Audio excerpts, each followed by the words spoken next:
আৰু মাত্ৰ কেইটামান মুহূৰ্তৰ পাছতেই আমাৰ সকলোৰে মৰমৰ জুবিন গাৰ্গ গৈ অসমত উপস্থিত হ'বগৈ।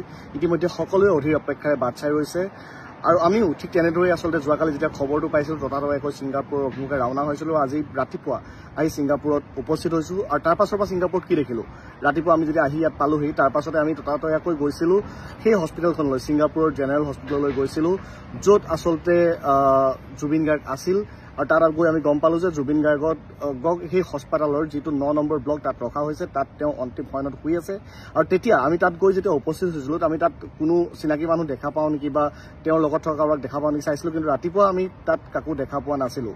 আৰু তাৰ সমান্তৰালভাৱে কিছু সময়ৰ পাছত তেওঁৰ যিগৰাকী মেনেজাৰ তথা যি নৰ্থ ইষ্ট ফেষ্টিভেলৰ উদ্যোক্তা তেওঁলোক গৈ পাইছিলগৈ, তেওঁলোকৰ সৈতে আমি কথা পাতিছিলোঁ।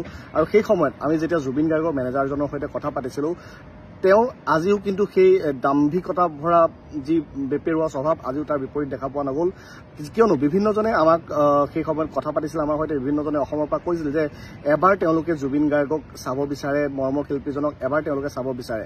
সেই কথাৰ বাবে আমি তেওঁৰ সৈতে কথা পতাৰ চেষ্টা কৰিছিলোঁ, কিন্তু তেওঁৰ উত্তৰ আছিল এনেকুৱা ধৰণৰ যে লাজ নাই নেকি, কিয় এইবোৰ কৰিব লাগে। এই খংটো দেখুৱাই যদি কালি জুবিন গাৰ্গক তেওঁ ৰখুৱালে হয় তেতিয়াহ'লে হয়তো কালিৰ সেই ঘটনাটো নহ'লে হয়।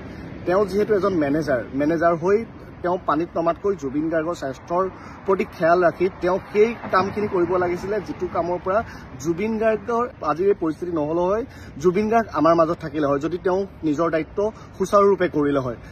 এইখিনি মোৰ মনৰ ভাৱ, বাকী নাজানো, বাকীখিনি ৰাইজে জানে কোন ভাল কোন বেয়া, কিন্তু মই যিখিনি দেখিলোঁ আজি ইয়াত আহি সেইখিনিৰ পৰা মোৰ এই অনুভৱ।